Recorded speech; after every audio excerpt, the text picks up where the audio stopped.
bonsoir, bonne nuit. Je sais plus vraiment. J'ai l'impression que ma place était encore chaude. On est de retour. Bonsoir David sur Twitch. Donc si vous êtes là, Baudouin nous fait signe. Donc apparemment vous m'entendez. Il y a les habitués des Space Nocturnes. Il y a Renaud qui est là. Il y a Stéphane qui est là. Sylvie, Eric, y compris Eric de Belgique, donc il y a pas que moi qui ne dort pas, mais bon c'est tôt, hein, il est 18h30 à Vegas, donc voilà, il y a Claire sur YouTube. Si vous nous retrouvez uniquement sur Space, n'hésitez pas à traverser la route et venez nous voir au café d'en face, c'est beaucoup plus sympa pour boire un verre, pour discuter avec la communauté de la chute. On est sur YouTube en ce moment, là en direct.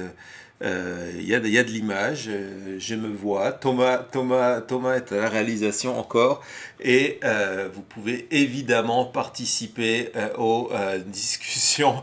Je rigole parce que justement dans le chat de YouTube, il y a Jean-François Roy, l'habitué, le fidèle, l'ami Jean-François Roy qui est en train de nous dire la chute, c'est le France Info des US, ça ne s'arrête jamais. Bah en fait, c'est pas la chute qui ne s'arrête jamais, c'est l'actualité US qui ne s'arrête jamais. Je vous ai laissé sur un space de plus de 2 heures en me disant voilà, belle journée, c'était bien fait, la communauté était au rendez-vous.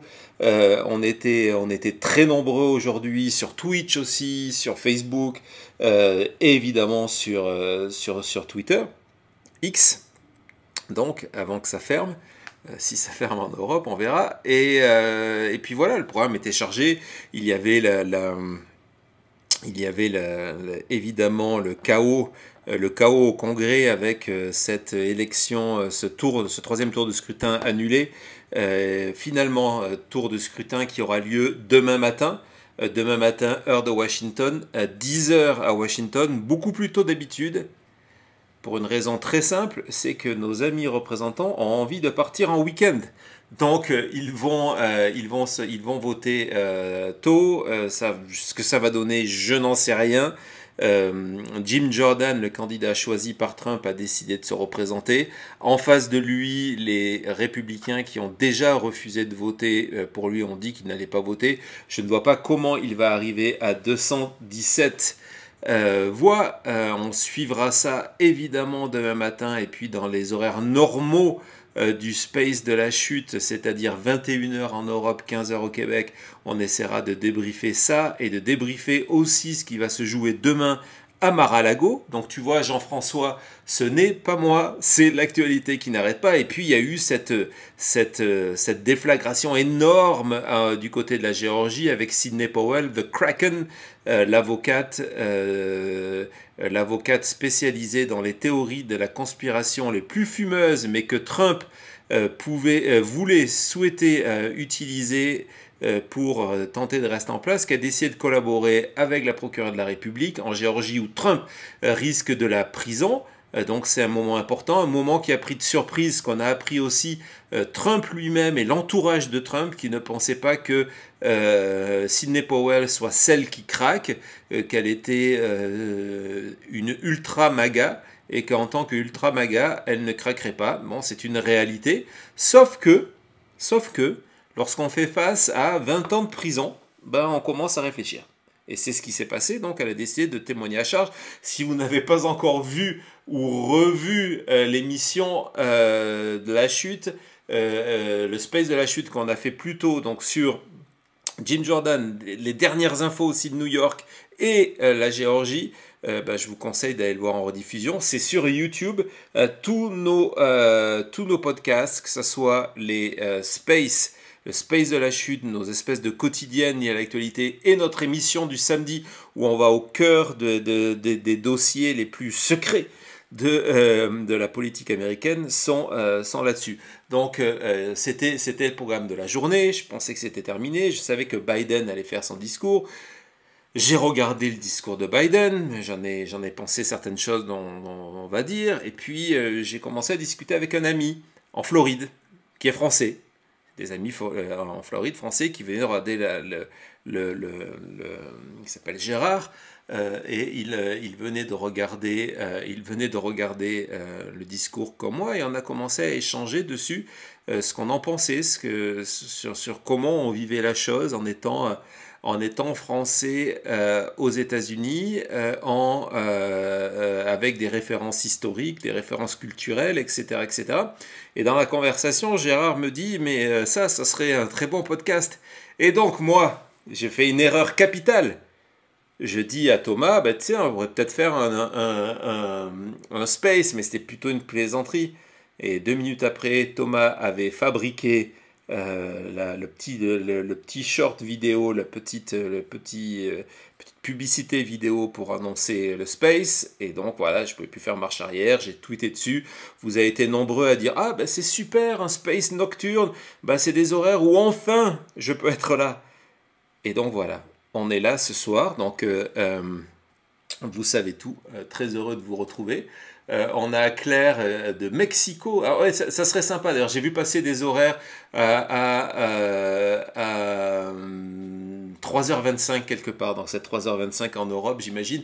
Il y a Nelsie Sally sur la Fée Clochette sur YouTube qui nous dit qu'elle nous écoute depuis San Francisco. Donc vous voyez, il y a une communauté française aussi aux États-Unis qui est intéressée par la chute. Tout à l'heure, on a eu des gens de Finlande, des Émirats arabes, de Suisse. D'ailleurs, en parlant de Suisse, j'ai vu que Alain était présent sur le space. Salut Alain, bonsoir Alain ou bonjour Alain.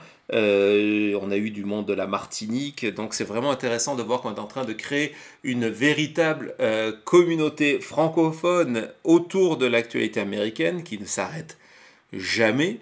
On a Eric aussi qui nous dit ouais c'était un teasing, ouais c'est ça exactement, donc Thomas nous a fabriqué le teasing. Il y a Kurt qui écrit, moi qui comptais rattraper mon retard dans les nombreuses diffusions de la semaine au cours de mes pérégrinations nocturnes. Donc ça c'est clair, c'est que avec tout ce qu'on vous produit en ce moment, une espèce de boulimie de la production, on vous le cache pas, on vous l'a dit, on veut essayer de devenir vraiment votre première ressource francophone sur l'élection de 2024 et tous les ennuis judiciaires de Trump, les procès à venir, etc., etc.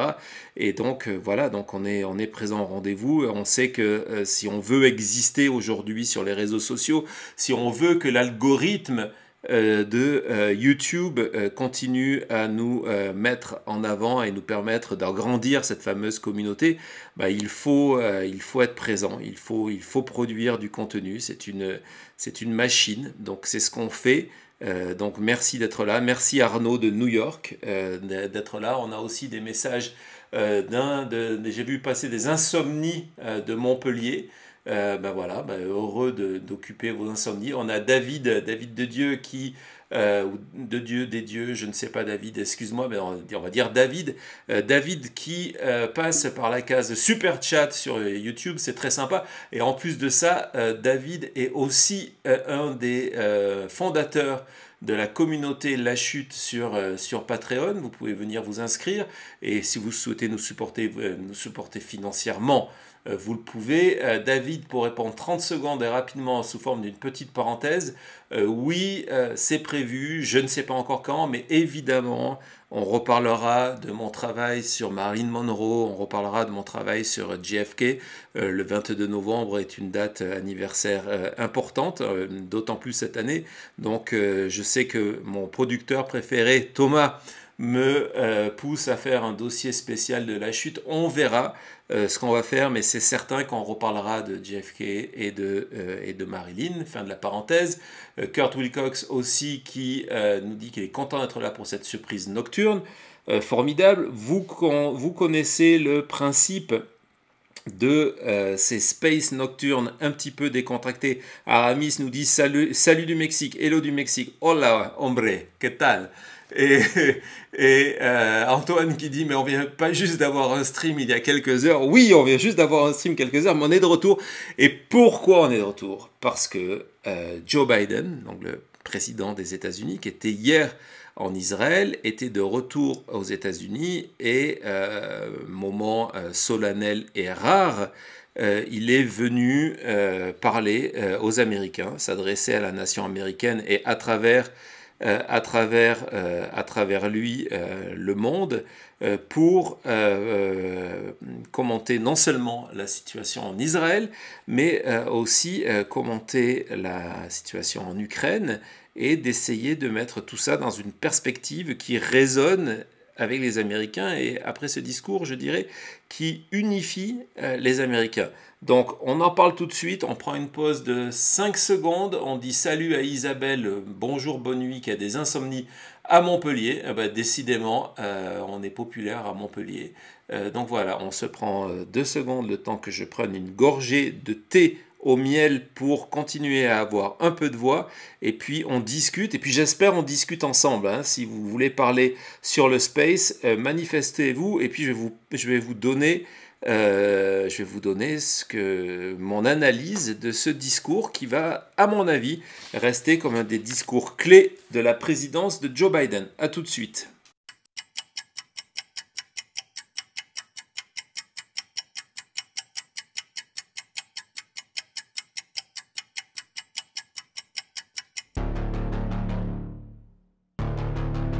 Et voilà, on est de retour avec notre célèbre musique de la chute. Marie-France nous dit hello de Montréal. Salut Montréal, salut mes amis québécois. Vous savez que vous tenez une place particulière dans mon cœur.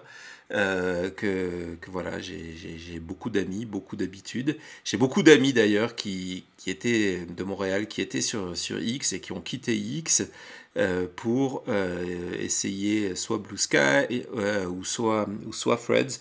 Tout à l'heure, j'ai pas mal j'ai commencé à distribuer pas mal de codes Blue Sky aujourd'hui. On en parlera. Saint-Victor qui nous dit insomnie marseillaise. Moi, les insomnies marseillaises, je les ai en permanence quand je suis les matchs de l'OM parce que bon, voilà, ils me font mal dormir en ce moment. Mais bon, parenthèse footballistique. Bonjour tout le monde. Coucou Danilou, plaisir de te retrouver. Donc, moment sérieux, moment solennel. On est dans le bureau ovale, donc le cœur du pouvoir aux États-Unis. Il y a différents lieux qui sont choisis lorsqu'un président s'adresse au pays. Par moment, c'est le Rose Garden. D'autres moments, c'est cette salle de conférence. Là, Biden a choisi le cœur du pouvoir pour insister sur le côté solennel du moment, où il va s'exprimer, où il s'est exprimé sur la situation en Israël suite à son retour, où il se présente comme quelqu'un qui a essayé d'unifier, d'abord qui est solidaire avec Israël, mais qui n'oublie pas le monde arabe, on va y revenir, y compris d'ailleurs aux États-Unis, et qui, en plus de ça, souhaite s'inscrire dans une logique de paix et d'éviter que ce conflit escalade. Donc ça, c'est très clair dans son discours, c'est très clair, il le dit, c'est ce qu'il a expliqué à Netanyahou, et ce qu'il a essayé de faire ce soir, c'est d'inscrire ce qui est en train de se jouer en Israël. Et il ne fait pas ça, il ne place pas un match Israël contre la Palestine, au contraire, mais il essaye de placer tout ça dans une logique de Israël contre le Hamas. Et pareil, lorsqu'il parle de l'Ukraine, en fait, il va essayer, ce qu'il a essayé de faire tout le temps de son discours, c'est de placer les deux conflits du moment, donc l'Ukraine et le conflit israélo-palestinien, ou Israël contre le Hamas, je ne sais pas comment vraiment dire, il a essayé de les passer dans une espèce d'équilibre, d'une menace globale contre la démocratie. Et la volonté, et en insistant sur une volonté, la nécessité que les pays démocrates s'unissent pour faire face à ces menaces. Et c'est la manière dont il a vendu ça. Il a vendu ça ce soir aux Américains. Ce qui était extrêmement intéressant, c'est que pour avoir suivi pas mal de discours de Biden, Biden n'est pas le meilleur orateur, hein, soyons clairs. Même lui, le premier, je pense qu'il le dirait, c'est pas la personne la plus passionnante à écouter. Lorsqu'on le compare par exemple à un Obama qui avait vraiment des qualités oratoires, ou même un Trump qui, sur le fond, n'était pas très passionnant, mais sur la forme, il se débrouillait toujours pour, la plupart du temps, pour faire des discours assez dynamiques. On n'a pas ce côté-là avec Biden, et c'est souvent d'ailleurs ce qui pose un petit peu un problème par rapport à son message, c'est qu'on a toujours le sentiment de quelqu'un qui est âgé, qui est plus lent à parler, etc., etc. C'est une réalité en termes de perception en tout cas. En plus, il a des difficultés qu'il a toujours eues à parler. Donc il a des difficultés à former ses mots, etc. Donc tout ça, ça vient un petit peu handicaper son discours, en tout cas sur la forme. Je ne parle pas évidemment ici du fond. Ce soir, c'est un autre Biden qu'on a trouvé. Je ne dis pas qu'il est monté sur le bureau ovale, mais on a senti chez lui, en tout cas j'ai senti chez lui, et c'est quelque chose de nouveau, une véritable motivation et presque une véritable passion pour ce sujet. On dit souvent qu'un président, à un moment dans son mandat, trouve le thème qui lui est le plus cher, consciemment et inconsciemment. Et c'était le sentiment ce soir d'avoir ce Biden qui reconnecte ce qui est en train de se passer en Ukraine, ce qui est en train de se passer en Israël, avec des thèmes qui naissent directement de l'Amérique au moment de la Seconde Guerre mondiale. Lorsqu'il a ce discours de l'Amérique qui doit porter, qui doit être ce porte-parole, ce phare dans la nuit de valeurs, on le sent sincère, on le sent impliqué dans ce combat contre la Russie et contre Hamas, dont il estime qu'ils veulent anéantir la démocratie ou les démocraties. Et ce soir, il a vraiment, à mon avis, porté ce sens-là pour dire aux Américains, au-delà de ce qui se passe dans ces pays-là, c'est important pour nous d'y être parce que ça correspond à nos valeurs profondes, à qui nous sommes vraiment, mais au-delà de ça, c'est parce que intervenir dans ces pays, c'est pour vous protéger, nous protéger plus tard. Et je crois que c'est tout le pari aujourd'hui, à un moment où il y a ce mouvement America First, d'isolationnisme. On voit par exemple au niveau du parti MAGA, au niveau de personnalités comme Marjorie Taylor Greene, qui a dit qu'elle s'opposait par exemple à financer, à voter un package de financement pour, à la fois pour l'Ukraine et à la fois pour Israël, que la seule chose qui lui importait, c'était les États-Unis. Il y a un autre discours, plus optimiste aussi, c'est pas un discours qui est de peur, mais c'est un discours optimiste. Et l'exemple le plus frappant pour moi, et qui est le plus, quelque part, émouvant dans le sens hollywoodien du terme, c'est lorsqu'il raconte sa décision et son voyage d'aller en Ukraine et être le premier président depuis Lincoln à aller en zone de guerre qui n'est pas sous contrôle américain. Donc il rencontre ce voyage, son vol secret en Pologne, la traversée de 10 heures en train sans fenêtre, etc. Et quand il parle de ce voyage-là, je sais que c'est un discours politique, mais je pense qu'il a une portée. Il dit, voilà, je ne suis pas seul, je n'étais pas seul à ce moment-là, parce que j'étais habité de cet idéal américain d'aller aider les pays qui luttent pour leur liberté et pour leur démocratie. Des thèmes qui nous renvoient à 1944, 1945 et The Great Generation qui se sacrifient pour aller libérer l'Europe ou combattre dans le Pacifique. Ce sont des thèmes qui sont chers à Biden, qui est issu de cette génération-là. C'est le dernier président qui est issu de cette génération-là. Et donc, il reconnecte inconsciemment ou consciemment avec ça. Il y a un autre aspect dans son discours, ça part un petit peu dans tous les sens, je n'ai pas vraiment de notes, j'ai une feuille mais il y a écrit 3 mots dessus.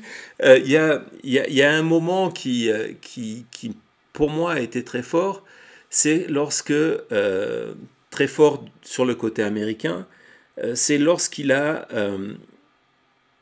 essayé de réunifier un pays, et c'est une réalité qui est profondément divisée aujourd'hui, en expliquant que la haine n'était pas non plus une valeur américaine, et ce qui était très bien vu de sa part, à mon avis, c'est qu'il a aussi bien parlé d'islamophobie que d'antisémitisme. Et c'était extrêmement touchant, extrêmement bien vu pour démontrer la gravité de la situation.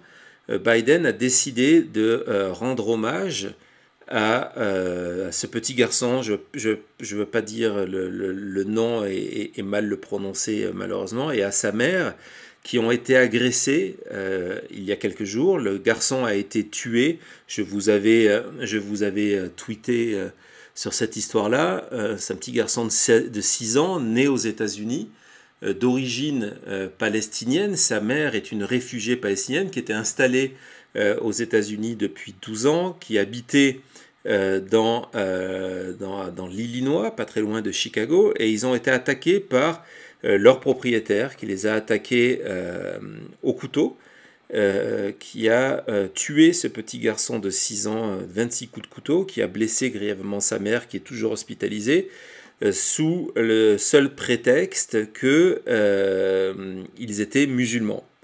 Et donc, je trouvais que c'était bien d'en parler parce que Biden rentre d'Israël, et donc il y a une tentative, surtout sur les réseaux sociaux, d'essayer de créer un décalage en expliquant ben oui, mais Biden tourne le dos aux musulmans américains, et donc là de remettre cette histoire au cœur de sa démarche en expliquant que c'est de faire le jeu des ennemis de l'Amérique que de se diviser ici, que le pays a besoin de se ressouder à l'intérieur pour être plus fort à l'extérieur. Je trouvais que c'était des thèmes assez forts. C'est évidemment des thèmes de campagne. Après, il ne faut pas être simplement dans la naïveté du moment. C'est clair qu'aujourd'hui, un Biden ami d'Israël, c'est quelque chose qui est extrêmement important. Il y a des communautés juives cruciales dans les 6 États clés où vont se jouer l'élection. Mais il y a aussi, et c'est toute cette difficulté, il y a aussi dans certains États, comme le Michigan, qui sont des États clés, des communautés musulmanes extrêmement importantes. Donc son travail en termes de chef d'État et en termes de candidat est de réconcilier ces deux communautés pour leur montrer que son effort s'inscrit dans autre chose. Il a dit clairement, il a dit que les valeurs de l'Amérique respectent la liberté de religion, mais que donc on ne doit pas agir par rapport à l'appartenance à une religion, mais par rapport au fait que l'on est tous américains, quelle que soit notre couleur, notre sexualité ou notre religion. Donc il y a cette volonté ça là. Il a aussi parlé de l'Ukraine, forcément, en mettant sur le même tableau ce qui se passe en Israël et ce qui se passe en Ukraine, en disant c'est le même combat. D'une certaine manière, c'est le même combat. D'ailleurs, ce qui laisse présager que ce que l'on sait depuis quelques jours, et donc il va être confirmé, c'est que la Maison-Blanche va demander au Congrès de passer un plan d'aide extraordinaire pour les deux nations, pour pas que l'aide s'arrête en Ukraine et prenne vers la direction d'Israël. Sur l'Ukraine, il a expliqué par exemple les progrès faits par l'armée ukrainienne face à Poutine, disant que c'était dorénavant un échec de Poutine qui pensait qu'en 2 ou 3 jours il serait à Kiev, et que c'est toujours pas le cas, et qu'au contraire l'Ukraine a réussi à reprendre au moins 50% des territoires occupés. On va prendre, avant de revenir sur ce discours-là, on va prendre quelques appels, Thomas, et peut-être quelques commentaires aussi sur le chat. Danilou, merci beaucoup de votre message, c'est très touchant. Merci, vraiment, c'est très apprécié. Je vais partir, donc, je vais donner la parole à TV Moko. On va commencer par TV Moko sur... n'oublions pas, l'idée c'est de faire une discussion maintenant. On est là tranquille, hein, c'est le soir. Il est tard il est tard au Québec. Salut, c'est connecté. Faut appuyer sur le micro et c'est bon. On a eu des problèmes. Hier. On va avoir Patrick du coup à la place. Désolé, ça ne fonctionne pas. Réessayez. TV Moko, c'était à vous. C'est raté. On va avoir Patrick.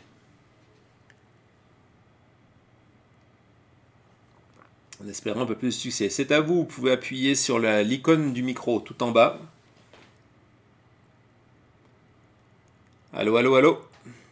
Eh ben décidément, on n'a pas de chance. On va donner la parole à Baudouin en espérant que Baudouin ne nous déçoive pas. Et après on a Stéphane aussi qui est là. Ah ben désolé. Hein, c'est les... Je sais pas pourquoi on dit chaque fois les joies du direct. Je suis pas joyeux. Hein. Ah, Baudouin. Oui, Voilà, ça marche. Baudouin 4, le retour de la revanche. exactement. C'est parce que je suis pas loin. Alors moi, j'ai trouvé le discours exceptionnel. Je suis pas un parfait anglophone, donc j'ai pas forcément tout capté. Je rejoins complètement votre analyse sur le lien entre l'Ukraine et Israël. J'ai aussi eu l'impression que d'abord il y avait un débrief après sa visite qui était annoncé par ses adversaires comme potentiellement raté, et il venait rendre compte d'une parfaite réussite en faisant une synthèse. Ensuite, j'ai eu aussi l'impression que il y avait comme une volonté dans le chaos aujourd'hui de ses opposants et de toutes les histoires que vous nous avez racontées. Il venait incarner un pouvoir qui est fort, qui est stable, qui renoue avec le rêve américain. Ouais, 100%, je compte en parler après, c'est formidable. Très bien, 100% d'accord. Et puis une dernière chose, alors c'est là que je ne suis pas sûr d'avoir compris, mais il a énormément parlé de financement, il a parlé de financement, y compris, me semble-t-il, en expliquant que les financements qui étaient faits finalement par l'Amérique profitaient à l'Amérique, et que c'était aussi une autre manière de Ouais, en avant le vote du budget pour lequel le financement d'Israël ou de l'Ukraine serait le point d'achoppement. ouais, exactement. Je trouvais que c'était. Faites bien de le rappeler parce que sinon j'aurais complètement oublié d'en parler. C'était un aspect assez intéressant parce que c'est une réponse justement à à toute cette branche MAGA qui dit que cet argent ferait mieux d'aller aux États-Unis. Il explique que quand de l'armement part en Ukraine, par exemple, c'est souvent de l'armement qui va être périmé aux États-Unis parce qu'il y a une date de péremption sur ces armes-là pour pas qu'elles deviennent dangereuses et que à chaque fois que ça part, résultat, elles sont remplacées dans les stocks et que donc elles créent de l'emploi aux États-Unis. Et entre autres, il a cité plusieurs États où on fabrique les munitions, tout ce genre de choses. Et ce qui était évidemment intéressant, c'est que les États qu'il a cités, il a parlé de l'Arizona, si je me souviens bien, sont des États qui sont des swing states. Donc pour montrer que, en plus de ça, c'est pas de l'argent qui est gaspillé et qui est envoyé de manière délibérée dans les pays étrangers, parce que dans la réalité, protéger l'Ukraine ou aider à détruire le Hamas, c'est assurer un équilibre mondial, assurer la sécurité des États-Unis, et puis en bout de course, même aider l'économie américaine. Je trouvais que c'était intéressant. C'est contestable. Il y a certaines personnes qui ont contesté cet aspect-là. Mais dans une crise américaine, avec la crise en ce moment au Parlement, où l'excuse est de dire ah non mais attendez, nous on veut plus envoyer d'argent, on veut plus envoyer d'aide en Ukraine parce que ce qu'on a besoin c'est America First, America First. C'était une manière assez intéressante de répondre. Mais vous avez bien fait de le remarquer, bravo. Sur l'autre aspect, À un moment, évidemment, sur le deuxième aspect, sur ce côté et c'est aussi très finement analysé, sur cet aspect de contraste entre lui et de l'autre côté, cette espèce de tempête que j'essaye de vous chroniquer tous les jours, entre les procès, les déclarations, le cirque à la Chambre des représentants. À un moment, je me suis dit, au lieu d'essayer de cacher son âge et de se faire de temps en temps du botox, etc., etc., euh, il y a peut-être un vrai positionnement de campagne, c'est une question que je vous pose, il y a peut-être un vrai positionnement de campagne de dire, écoutez, ouais, j'ai 80 ans, mais je suis la voix de la sagesse dans un monde qui va trop vite et qui a perdu la tête. Avec moi, vous allez être rassurés, le pays est entre de bonnes mains parce que je ne vais pas faire de conneries au volant, quoi. En gros, c'est ce sentiment aussi qui s'est dégagé. Je me suis dit, c'est peut-être un vrai thème de campagne. Vous en pensez quoi? Moi, j'ai ressenti un discours que j'aurais qualifié en tant que Français de gaullien ou churchillien euh, dans une situation particulièrement grave. On a l'impression effectivement qu'il s'est repositionné comme un chef historique dans une grande tradition américaine d'intervention pour la paix, pour la liberté, pour la démocratie. Je suis assez d'accord et le fait qu'il fasse avec son âge et donc du coup avec ses références en les assumant, ça a vraiment du sens. Euh, Juste une dernière chose, et Oui, puis après allez-y. je vais dire autre. Moi, un truc qui m'a fait rigoler, c'est que j'étais tranquillement en train de regarder Twitter. Et en fait, c'est un space qui est apparu sur mon téléphone. Et je l'ai suivi comme je vous suis là maintenant. Et j'ai été surpris parce que ça a bondi subitement sur mon téléphone. C'est la première fois que POTUS apparaissait comme ça via le space. Je ne sais pas si Ouais. d'autres l'ont fait de cette manière-là. Non, moi je l'ai pas vu, mais j'ai regardé, et c'est exactement ce que veut Elon Musk d'ailleurs, c'est que il y avait, comme exactement nous sommes en train de faire, la Maison Blanche faisait un streaming directement sur X, et comme j'étais sur X via l'app TweetDeck, qui s'appelle X Pro maintenant, je l'ai regardé aussi là-dessus, et c'est évidemment ce que veut Elon Musk, il veut qu'on fasse tout sur X, et puis la preuve, ça a marché pour vous, ça a marché pour moi. Donc voilà, ben, merci beaucoup de votre intervention et de votre fidélité à la chute, et à très vite. Merci, au revoir. Avant de donner la parole, vous êtes plusieurs à demander, je voudrais remercier, saluer sur la Terre des Hommes, qui est un podcast de Jonathan le Prof, un podcast sur lequel j'ai participé plusieurs fois, qui est au Québec, et qui est vraiment un podcast de qualité que je vous invite à suivre. Et je pense que c'est Jérémy qui est là, qui nous dit, en effet, depuis son élection, je vois Biden comme le grand-papa de l'Amérique. Ouais, il y a cette dimension, mais si vous vous souvenez, on en avait parlé déjà en 2020, lorsque Biden avait été élu, et lorsqu'on était sorti, parce qu'on a tendance un petit peu à l'oublier, comment pendant 4 ans, sous la présidence Trump, on était en gros sous un électrochoc quotidien, avec un scandale par jour, avec une déclaration folle par jour, avec un tweet faux par jour. Il y avait cette espèce de course en avant en permanence. Et lorsque Biden avait été élu, on s'était dit, waouh, maintenant on peut un petit peu respirer. Donc c'est vrai qu'il a reconnecté avec ça. C'était assez intéressant, et je suis curieux de voir dans les prochaines semaines comment, en termes de campagne, il va utiliser cet aspect de ce personnage en disant, ben voilà, d'autre côté, vous avez Trump qui est dans des tas d'affaires, qui dit tout et n'importe quoi, ce qui est à peu près le sens effectivement de ces derniers discours. Il y a les républicains qui n'arrivent pas à s'entendre à la Chambre des représentants. Moi, ouais, je suis vieux. Quand je parle, je vous ennuie, mais euh, c'est un gage de sécurité et de stabilité dans une période où le monde a la tête à l'envers. Il y a aussi une question de Jean-François qui est passé par le super chat.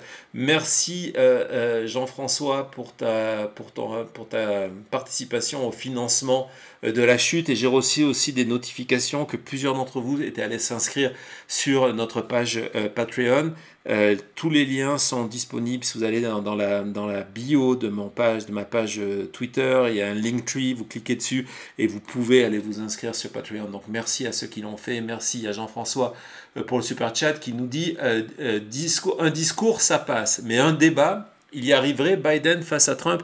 Il y avait à peu près la même question il y a 4 ans, évidemment, il a 4 ans de plus, mais Trump aussi a 4 ans de plus. Il y a 4 ans, on se disait, oui, mais le débat, finalement, les débats se sont tellement bien passés pour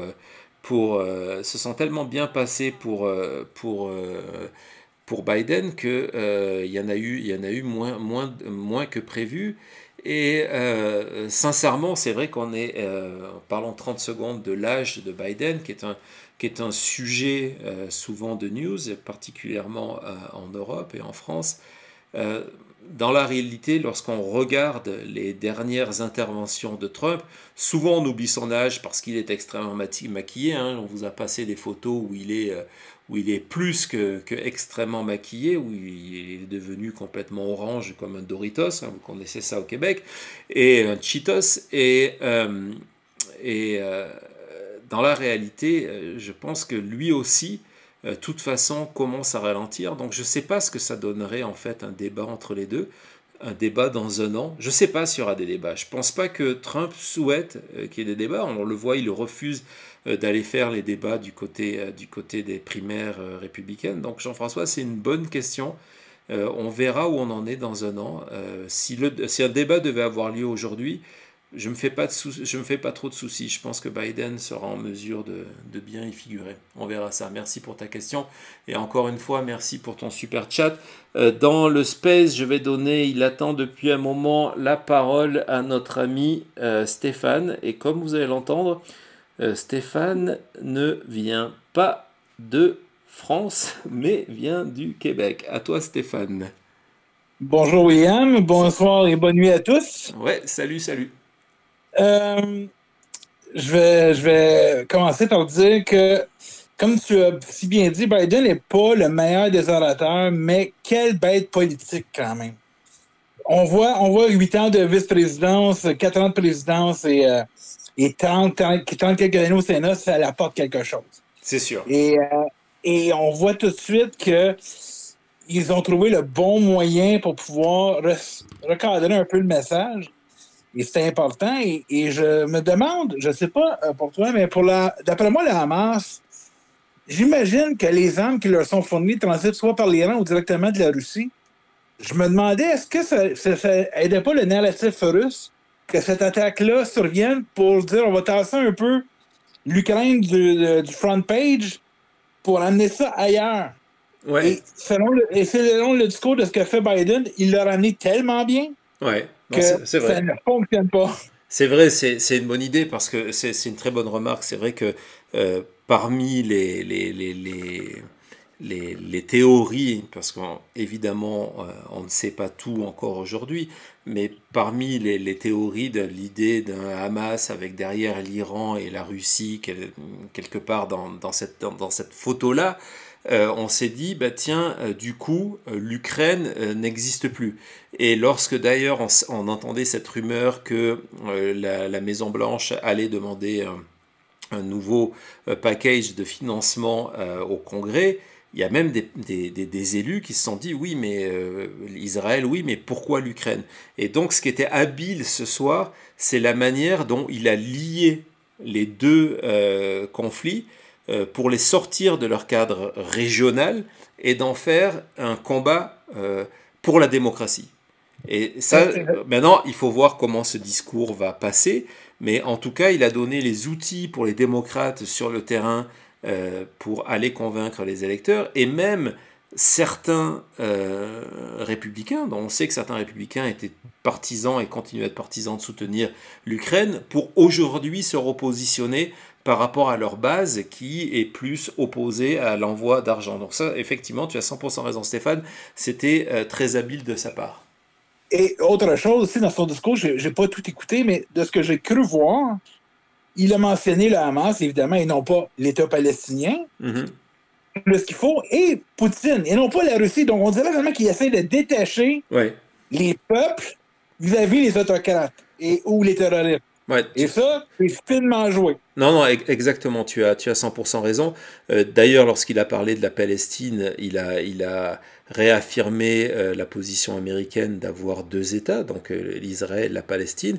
Mais sinon, c'est vrai, il a choisi, on serait à Hollywood, il a choisi ses méchants. C'est-à-dire que ces deux méchants, c'est le Hamas, donc c'est pas les Palestiniens.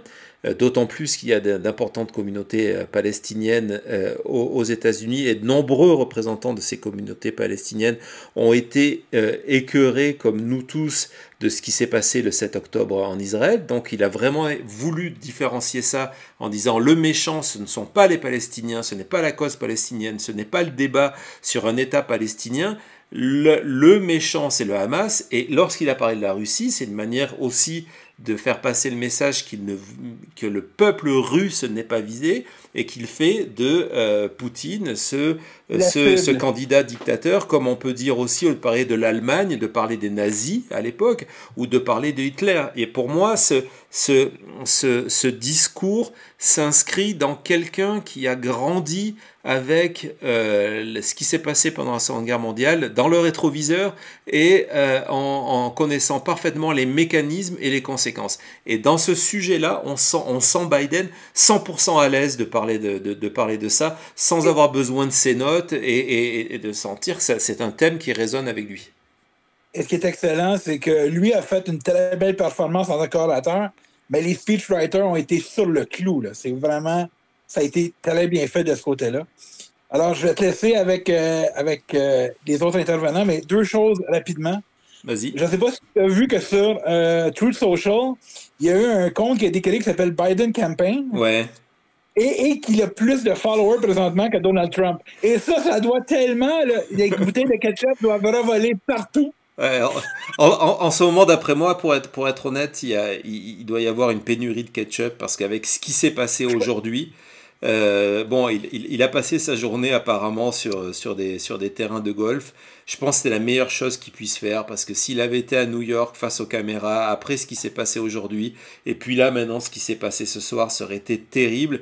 Et donc, je pense qu'il y a quelques bouteilles de ketchup qui ont été sauvées. Tous les condiments ont passé, je pense. Ouais, c'est possible. Moutarde, tout. Et c'est bien qu'il ait été sur un terrain de golf toute la journée. Il est aussi bien s'habituer à passer du temps au trou. Elle est bonne, bravo. Voilà. Bravo. Et dernière phrase, release the Kraken. Release the Kraken. Pour l'instant, le Kraken, il a craqué, effectivement. Oui, c'est ça. Merci Stéphane. Le Kraken est maintenant un cracker. Bonne soirée, William. À très vite, bye bye. Voilà, donc ça c'était Stéphane. Renaud fidèle de la chute, mais depuis 2020, hein, c'est vraiment un de nos premiers abonnés sur YouTube. Je vois que vous êtes sur le chat. Bah, ça me fait plaisir de voir parce qu'en fait, on est venu vraiment à la dernière minute sans vraiment beaucoup de publicité et d'annonces. Et donc Renaud a décidé de continuer à soutenir notre travail 100% indépendant, avec des heures qui sont loin d'être syndicales. On est là tout le temps, n'importe quelle heure du jour et de la nuit. Donc merci Renaud pour ton super chat, c'est très apprécié. Oui, et Sylvie qui nous dit, Sylvie Payette, qui elle aussi est une soutien de la chaîne. Elle est aussi sur Patreon. C'est une fondatrice de la communauté La Chute. Et c'est une chuteuse en chef qui écrit « Je préfère un pépé sage comme Biden qu'un pépé colérique comme Trump ». Écoutez, Sylvie, je vous prêchais un convaincu. Justement, je commençais l'émission en disant que j'étais en train de discuter avec mon ami en Floride, Gérard, et Gérard me textait en me disant bon, maintenant on va aller écouter le papy en parlant de Biden, et je lui disais que c'est vrai que je préférais avoir ce papy-là, et c'est pas une question de démocrate ou être pro-Biden. Moi, j'ai pas un amour particulier pour Biden. Je suis opposé à Trump parce qu'il représente un ennemi de la démocratie, donc ça c'est important. mais ça s'arrête là. Je ne suis pas d'accord avec toutes les positions du Parti démocrate, que ça soit clair. Et donc, j'écrivais à mon ami Gérard que actuellement, je préférais avoir un papy à la Maison Blanche qui soit rassurant et ne fasse pas de bêtises que quelqu'un comme Trump, surtout à la vue des dernières révélations qu'on a eues la semaine dernière et la semaine d'avant du général Milley, le chef de l'état-major américain, qui racontait comment il a dû intervenir pendant cette fameuse période de transition où Trump ne voulait pas quitter le pouvoir et Trump était prêt à tout pour rassurer les différents pays sur la menace nucléaire. Donc je préfère avoir un pépé moi aussi à la Maison Blanche. Sylvie, nous sommes d'accord. Merci Jérémy qui vient de se joindre à notre communauté sur Patreon. C'est super apprécié vraiment parce que Patreon nous permet de construire en ayant une meilleure visibilité. Et donc voilà, c'est très sympa. Je vais donner la parole à Swazik. Swazik, là j'appuie sur le bon bouton, j'essaye de jongler entre le téléphone, l'écran à gauche, mon écran devant. Swazik, c'est à vous. Bonjour, ça faisait très plaisir d'entendre l'accent canadien de Stéphane. Ouais. Merci beaucoup, Stéphane. Voilà, je voulais revenir sur une toute petite chose que vous avez dite à propos de l'horrible, effrayant, dégueulasse assassinat de ce petit garçon par un voisin ou propriétaire raciste. Ouais. Et à cette occasion, je voudrais revenir sur un mot important qui est islamophobie. L'islamophobie, c'est le rejet d'une idéologie. Et c'est à distinguer, et c'est vital, c'est très très très très très important, de la détestation raciste des Arabes ou des Nord-Africains ou des gens qui ont une certaine couleur de peau. Parce qu'on peut être arabe et non musulman. Évidemment. Et Évidemment. voilà. Et par ailleurs, comme vous l'avez si bien dit tout à l'heure, détester le Hamas, ça ne veut pas dire qu'on rejette la population palestinienne et qu'on ne compatit pas à leur souffrance. Non, en fait, juste pour rebondir voilà. sur ce point avant de vous laisser la parole.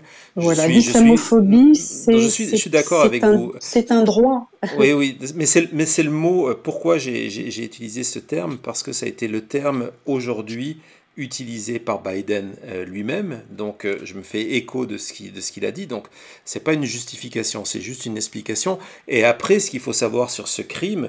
Effectivement, le crime terrible de cet enfant, il est classé aux États-Unis non pas comme un crime islamophobe, mais comme qui correspond parfaitement, vous avez 100% raison sur votre classification, il est classé comme un crime, ce qu'on appelle le hate crime, un crime de haine, comme lorsque...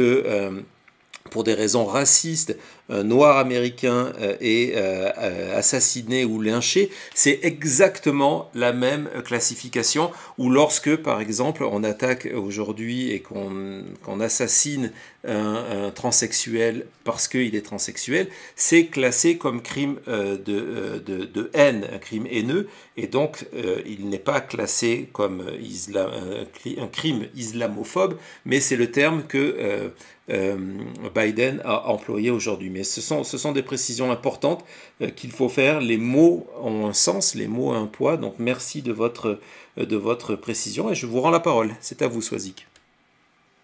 Oui, voilà, c'était juste cette précision parce que le terme d'islamophobie est un terme qui, en fait, tue les gens dont on désigne qu'ils seraient islamophobes.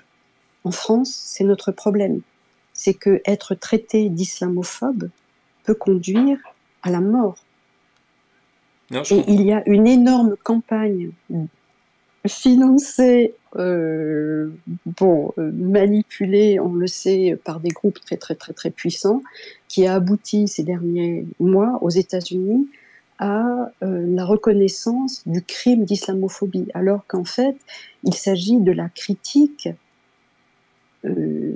raisonner d'une idéologie, de même qu'on a le droit d'avoir une critique, et c'est même un devoir, du national-socialisme, de l'hitlérisme. Ou d'une autre religion. Voilà, non seulement des religions, mais des idéologies. Parce que l'islam n'est pas seulement une religion, mais aussi une idéologie. C'est tout ce que je voulais dire. Non, c'est très bien. C'est très bien. Vous avez bien fait d'intervenir. Merci de vos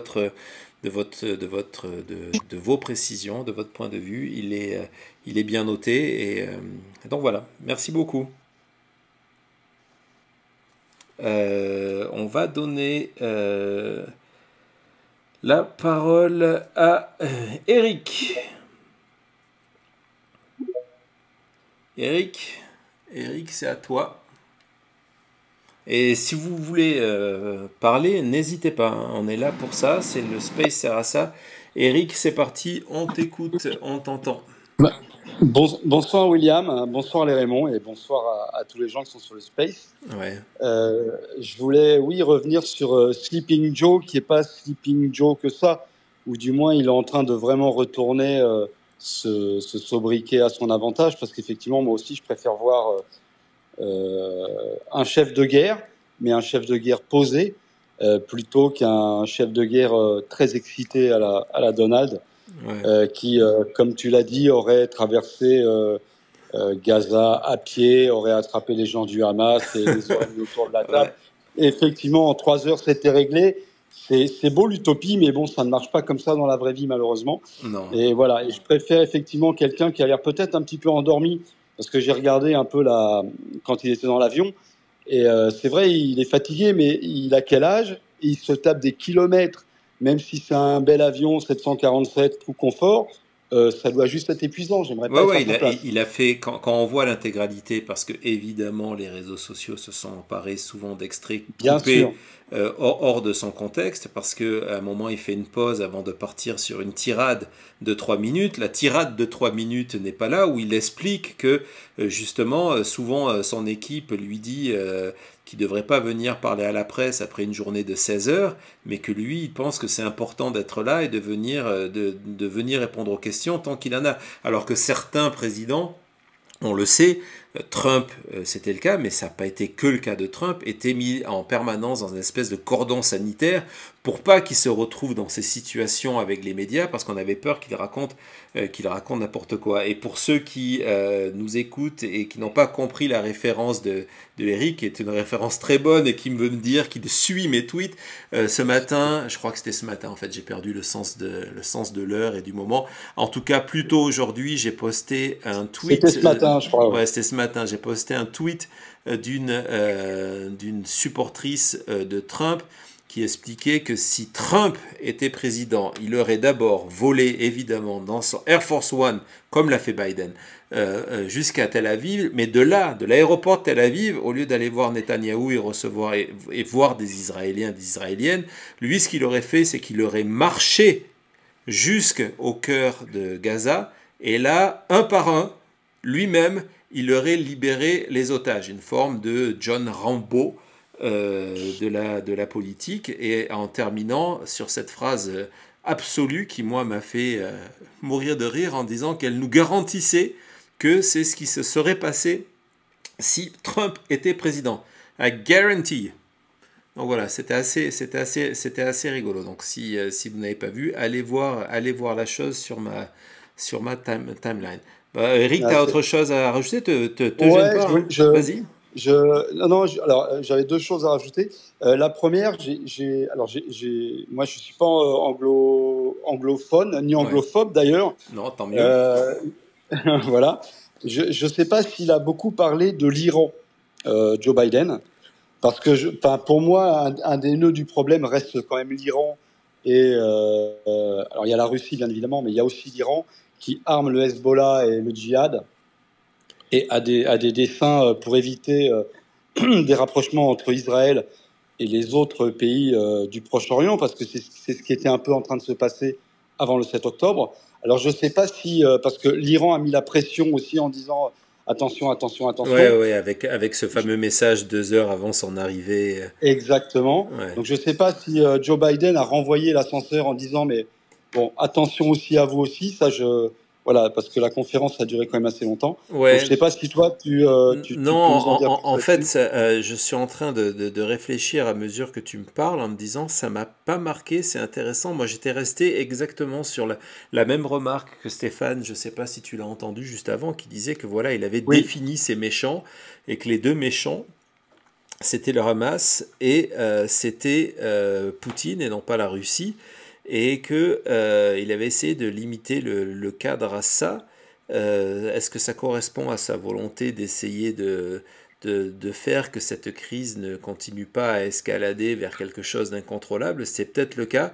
En fait, il faudrait que je retourne voir le discours. C'est possible qu'il en ait parlé, c'est même à mon avis assez certain, mais c'est pas ce qui a été mis en avant, c'est pas ce qu'il a mis en avant. ok.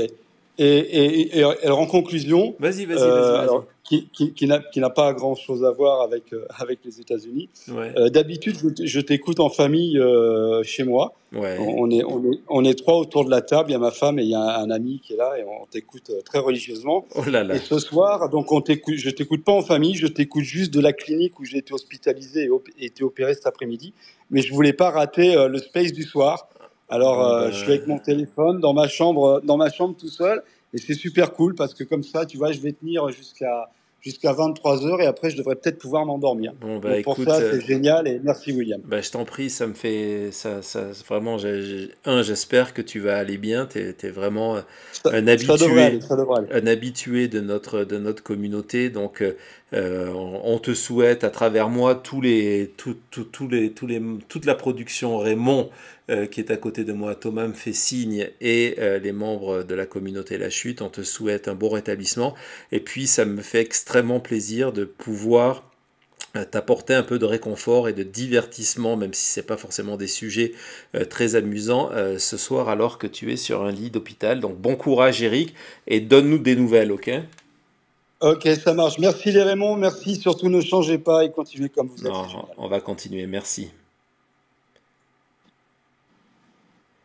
J'ai vu passer avant de parler de messages de Renault, évidemment, j'ai vu passer un commentaire super amusant lorsque je parlais de John Rambo, donc le personnage légendaire de Sylvester Stallone. C'est Grubu, je sais pas comment on dit, qui nous disait John Trumpo. Oui, c'est exactement ça. D'ailleurs, samedi à ce sujet, dans La Chute, dans la rubrique Le Moment MAGA, qui est un moment que vous aimez beaucoup, je vous prépare un petit quelque chose sur ce thème-là. Donc, John Trumpo, très bien. Et puis, on avait donc c'était le message de Renault qui dit entre Trump qui fout le feu aux poudres et Biden qui donne les larmes aux yeux, je vais noyer mes angoisses dans son chagrin et rêver qu'avec les larmes vient le sourire. Oh là là, Renaud, tu t'es éclaté. Écoute, moi, ce que je te propose, c'est de passer le temps avec nous, tout simplement. Je sais pas si c'est noyer le chagrin, mais d'être là, confortable, on est tranquille, on discute ce soir, on donne son avis. Et puis, voyez, on vient d'avoir le témoignage touchant de Eric qui est hospitalisé ce soir et qui était avec nous. Ben, moi, je trouve que c'est formidable. Si on peut rajouter un peu d'humanité dans notre travail, un peu d'humanité dans les réseaux sociaux, alors que c'est qu'on est entouré dans un univers extrêmement dur, que X est devenu une plateforme de désinformation, de haine, de racisme et de toutes ces valeurs négatives dans lesquelles je ne me reconnais pas. Je suis très heureux et très fier. Pour moi, c'est la plus grande réussite de cette émission, c'est d'avoir cette communauté qui est présente sur tous nos supports, y compris Blue Sky. Tout à l'heure, je l'ai dit, et encore une fois, si vous voulez des codes, à la fin de l'émission, je vous expliquerai comment faire si vous n'êtes pas encore sur Blue Sky. Il y a eu un message aussi, Thomas, je viens de faire passer, qui me disait de faire un livre sur la chute. Un fil léger, il faut écrire un bouquin, William, le titre La Chute. Alors j'ai écrit des livres pendant très longtemps. Je ne sais pas, pour celles et ceux qui ne connaissent pas mon parcours, j'ai publié une quinzaine de livres. Il y en a quelques-uns d'ailleurs dans le décor que Thomas a fabriqué. J'ai arrêté d'écrire des livres depuis quelques années et je suis passé à une autre forme d'écriture qui est l'écriture scénaristique. j'avais envie de partir vers de la fiction, vous voyez, d'un petit peu m'éloigner de l'actualité. Et puis l'actualité m'a rattrapé avec 2020, en fait. Hein, j'étais vraiment passé à autre chose. Et l'actualité, j'écrivais des comédies, en fait. J'écrivais des comédies. Et puis l'actualité m'a rattrapé. Et donc, oui, c'est vrai que vous êtes plusieurs à me demander d'écrire un livre sur la chute et il y a du matériel pour le faire, il y a des envies, j'ai un petit peu pensé, donc j'ai un petit peu réfléchi. C'est pas forcément mon envie du moment, mais je ne l'interdis pas. On verra comment ça se passe et d'ailleurs, c'est pas impossible que si un jour ça se fait, que les amis qui ne sont là à nous soutenir sur Patreon soient les premiers, voire les seuls à en bénéficier. Voilà, je sais pas, je vais pas en dire plus, j'en dis trop, mais bon, en tout cas on verra. C'est pas impossible, mais sincèrement, le livre, de toute façon, je n'ai pas le temps de l'écrire, vu que je fais des space 24 heures, des live 24 heures sur 24. Ah, il y en a une autre très bonne, Nadine, qui nous dit « Le Père Trump est une ordure ». Ouais, on est vraiment des fans ici du Père Noël est une ordure. Donc, bien vu Nadine. Il y a Baudouin qui est revenu, je reconnecte, Baudouin 4, toujours 4. Vas-y Baudouin, c'est à toi. Alors, d'abord, un grand coucou à Eric dans son lit d'hôpital, parce que c'est un compatriote, on est de la même île. On est plusieurs Européens ce soir à t'écouter. Et on va tous encourager Eric, on lui souhaite le meilleur. Ouais, super sympa, on est d'accord. Alors, je ne parle pas bien anglais, mais il me semble quand même que Biden a parlé de l'Iran. Ok. Et c'est passé aujourd'hui quelque chose d'assez particulier, c'est que l'armée américaine, avec des bateaux, a intercepté des missiles qui venaient du Yémen, c'est-à-dire des militaires armés par l'Iran. Et je pense que dans la tête de Biden, indépendamment de tout ce qu'on a dit sur la technique, la politique, etc., il y a quand même un vrai message de fond. Et quand il lit le Hamas, l'Iran et la Russie, c'est qu'il fait état d'une réalité de force du mal qui aujourd'hui s'accorde pour essayer de créer une zone de chaos. Est-ce que je me trompe en pensant ça ? Non, c'est clair que on va pas réutiliser l'expression de force du mal, de axis of evil qui était utilisée par Bush, mais il y a effectivement cette dimension-là. Et en fait, en plus, c'est un écho de ce que va être son message présidentiel du côté intérieur américain, de dire que voilà, c'est pas un vote pour Biden, c'est un vote pour la démocratie. C'est la même logique que l'on voit effectivement en plaçant d'un côté les puissances démocratiques et de l'autre ces groupes et ces personnalités antidémocratiques qui sont l'Iran, qui sont le Hamas et qui sont Poutine. Hein, il ne dit pas la Russie, qui sont Poutine. T'as raison sur ça. Nous sommes d'accord. Super. Ah ben voilà. Bon, en tout cas, merci d'être. Faut pas se gêner, il faut revenir. Tant qu'on est ouvert, il faut venir s'installer au café de la chute. On est bien entre nous. En tout cas, merci d'être passé encore une fois. Ah, ça a coupé. Écoutez, salut Baudouin. J'espère que tu peux continuer à nous entendre. Et j'espère surtout que Eric a pu entendre ton message sur tout à fait un autre sujet. On m'écrivait un message, j'ai vu passer sur mon livre sur Coca-Cola, c'est ça Stéphane qui dit ton livre sur Coca-Cola est exceptionnel, j'ai adoré. Merci. C'est Coca-Cola, l'enquête interdite, si vous ne l'avez pas encore lu, qui raconte comment, cette boisson est devenue ce qu'elle est devenue aujourd'hui et qu'elle est devenue d'ailleurs. Lorsqu'on parlait tout à l'heure de la libération de 1944, je raconte comment Coca-Cola est devenue la boisson officielle de la libération et comment, d'un autre côté, pendant que Coca-Cola devenait la boisson de la libération, elle continuait à faire du business avec l'Allemagne nazie, because money is money. Hein, donc voilà, donc si vous voulez le livre, et là, oulala, Saint-Victor sur YouTube, ça nous renvoie à quelques années en arrière, qui dit William, le premier livre que j'avais lu, c'est Dominici non coupable, les assassins retrouvés. Donc tout ça publié chez Flammarion, ça ne date pas d'hier. Non, effectivement, j'avais 4 ans ou 5 ans quand je l'ai écrit, hein, c'est à peu près ça. Dommage que cette période de livre soit terminée, mais passer à autre chose, c'est bien. Je ne dis pas qu'elle est terminée, d'une manière définitive.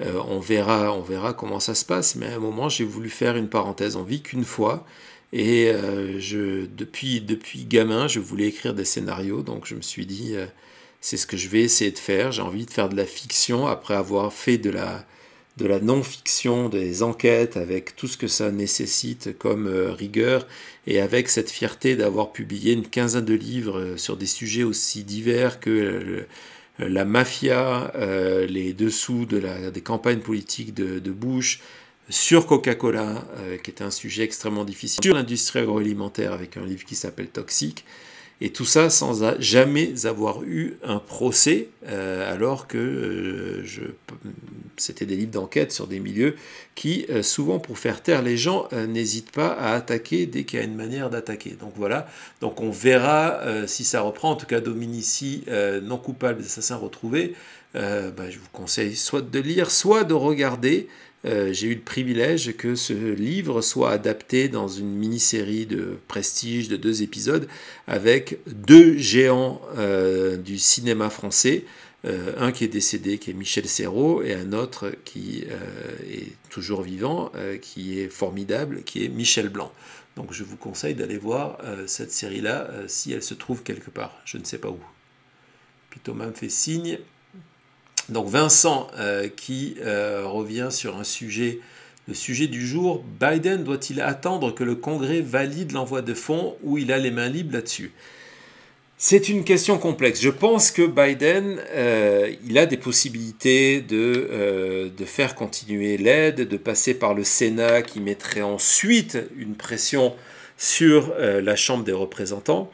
Mais je pense qu'aujourd'hui, sa volonté, c'est de mettre la Chambre des représentants face à des choix et face au fait qu'aujourd'hui, ils sont incapables de s'entendre pour choisir un speaker et donc faire avancer le texte de loi. Donc je crois que, in fine, à terme, il y a différents mécanismes qui lui permettront de faire passer une partie du moins de son aide, que il va utiliser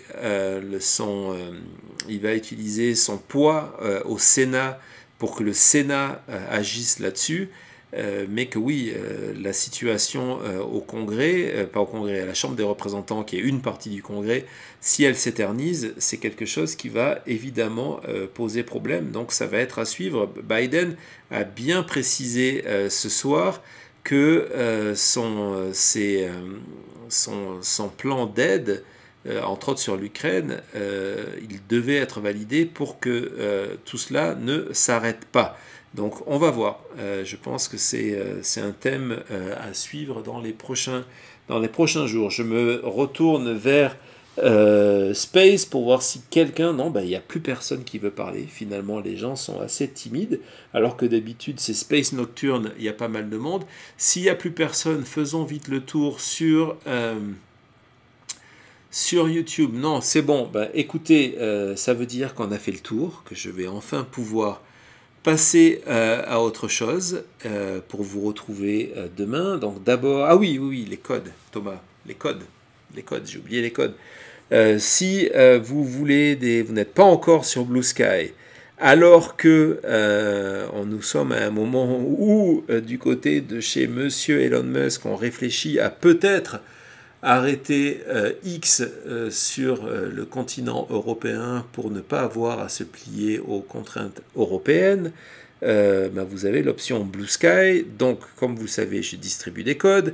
Et la manière la plus simple d'en avoir est effectivement de vous abonner à notre chaîne sur YouTube. Abonnez-vous à la chaîne, cliquez sur la petite clochette pour recevoir nos notifications. Comme vous voyez, nous intervenons à n'importe quelle heure du jour et de la nuit. Et puis, une fois que que l'émission, le direct est terminé, et simplement une fois que le direct est terminé, allez poster un commentaire avec votre... Je viens d'envoyer une vingtaine d'adresses, comme ça, une vingtaine de codes d'invitation de gens qui ont laissé dans les commentaires après s'être abonnés à la chaîne. Soyez abonnés à la chaîne. Je leur ai envoyé des codes d'invitation Blue Sky. En tout cas, merci encore une fois. Merci plus particulièrement à celles et ceux qui sont passés par notre page Patreon, à celles et ceux dont Jean-François Roy qui sont passés par la case Super Chat. Merci Jean-François. Merci Kurt. Merci David. Heureux de t'avoir parmi nous ce soir. Merci Daniel. Merci Robert, je l'avais raté tout à l'heure, il y avait peut-être une question de Robert, ben voilà, je l'avais raté. Robert Lorty, qui lui aussi en plus est un habitué de la chute, qui dit de discours en discours, Biden est meilleur. J'aimerais savoir à quel point le professeur John Meacham contribue à l'écriture. Il sait à la fois être modeste, réponse à 9/11, équilibré, grandiloquent. Ouais, non, c'est clair que, je crois que c'est Stéphane qui en parlait tout à l'heure, en disant que les auteurs de Biden, vraiment, c'était éclaté, et que ça revient à ce que dit Robert, ça revient à ce que je disais en début d'émission, c'est qu'on sent Biden à l'aise. Alors, est-ce que c'est l'habitude? Moi, je pense que c'est le sujet, je vous ai expliqué pourquoi. On va voir dans les jours prochains, mais je pense que c'est un sujet qui résonne avec lui, qui résonne avec son apprentissage de la politique, qui résonne avec sa passion de l'histoire des États-Unis et l'histoire du monde, et que donc c'est pour ça qu'il est de plus en plus à l'aise. Donc, mais merci Robert pour votre contribution, et évidemment merci Renaud pour votre passage au Super Chat. On va vous laisser, on vous souhaite une bonne nuit, une bonne journée si vous vous réveillez en France. L'émission, si vous la ratez, ne vous inquiétez pas, elle sera disponible en rediffusion, en replay, comme on dit si bien en français, sur notre chaîne YouTube. Merci à tous et à toutes. On se retrouve demain 21h, heure européenne. Donc, que ce soit Paris, la Belgique, la Suisse. Donc, demain, 12h, 15h pour l'heure, pour l'horaire sur la côte est des États-Unis. Donc, l'horaire à Montréal, à Québec et tout ça. Et demain, évidemment, peut-être il va se passer encore des choses, mais deux infos à suivre demain. Le troisième tour de scrutin à la Chambre des représentants avec Jim Jordan, qui va en plus, Sylvie va m'envoyer le message sur X, qui va tenir une conférence de presse avant l'élection. Peut-être il va encore changer de décision. Peut-être il va nous expliquer, vu que c'est un gars qui pendant des mois et des mois nous a expliqué que l'élection a été volée en 2020. Peut-être qu'il va dire que son élection lui a été volée. Je n'en sais rien. On verra bien. Mais bon, en tout cas, ça demain. Et puis à Mar-a-Lago, la décision de Walt Noto, le valet de Trump, de savoir s'il continue d'être représenté par l'avocat que lui paye Trump ou s'il s'en détache. Donc on saura ça demain, donc on en parlera. Rendez-vous demain pour le Space de la chute. Bonne nuit, bonjour, à très vite. Bye bye.